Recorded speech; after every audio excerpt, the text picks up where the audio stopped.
welcome back to the channel. I'm Mike at Northwest School of Fly Fishing, the old fish hobo. I want to talk to you today about wading wet, and how I do it, and some options for you to do it. I like to wade wet, and I'm doing it most of the time.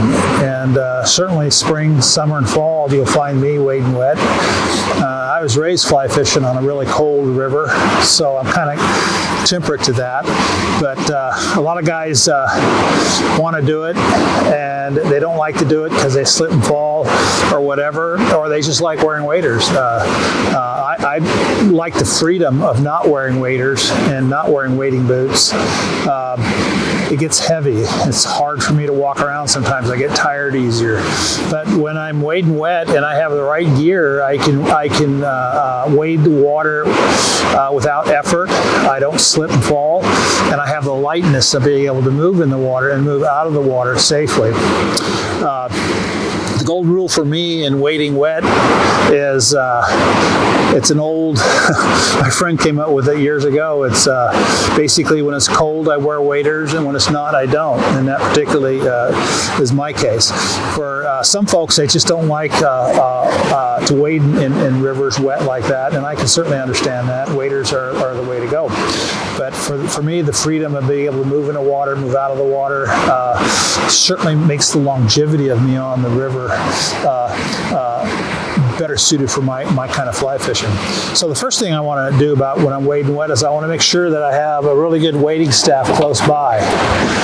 These wading staffs are crucial to most guys, and it prevents us from kicking rocks and falling over. And we use our wading staff as a third point of contact on the river.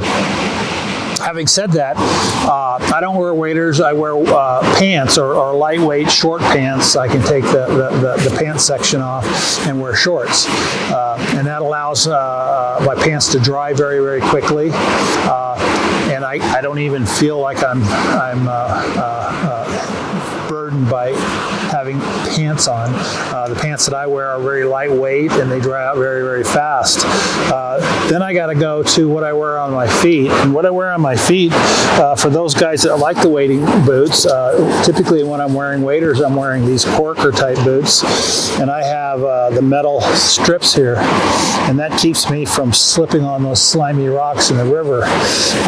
And there's a variety of different patterns you can use. What I like about corkers is you just take the sole off and put another one on. It suits your style of fly fishing.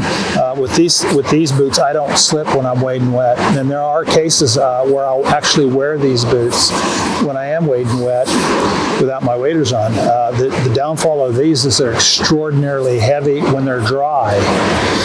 When they're wet, they're even heavier, and it just seems to me I'm lagging these 15-pound balls of lead on my feet all day, and it just really wears me out. I lose that nimbleness. Second style of shoe I wear, or boot I wear, is these lightweight Merrells. They're very mesh.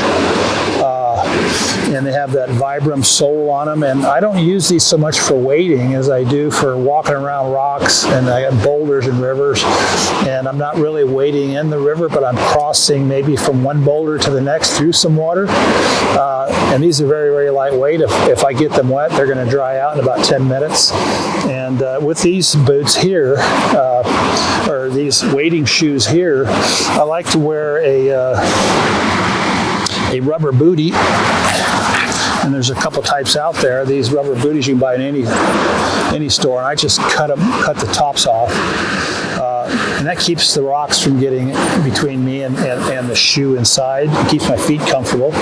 And there's another type that is got a harder rubber sole. These are surfing booties here, and a very light nylon upper. Same thing, keeps the rocks out. And I like these a lot because they're even lighter than these. There's quite a difference, especially when you add water to that.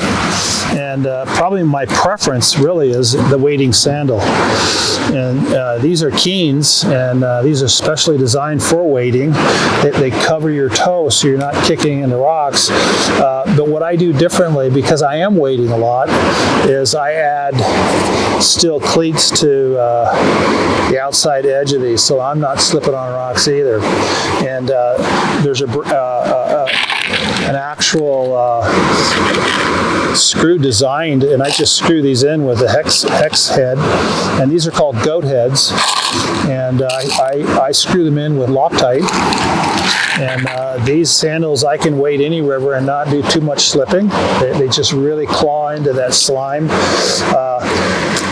And the combination of these sandals and booties and lightweight pants and a wading staff make fly fishing pleasurable for me. It makes it light when the water's nice and warm or cool. When it's really, really hot in the summer, it's like air conditioning for me to wading in the river. I'm not slipping and falling down, and I have a variety of choices that I can go to. So don't be afraid to wade wet. Certainly when it's hot, most of us do. Here's the way I do it, and for you old fish hobos out there like me, hopefully you'll pick up a nugget or two, and for you guys new into fly fishing or haven't been fly fishing very long, hopefully this will help you down the river. And please, if you get a chance, subscribe to the channel. There's over 70 videos like this that are instructional, they're fun. Go to my channel and check those out, and subscribe. You'll help me make more videos like this. And if I'm lucky, I'll see you on the river.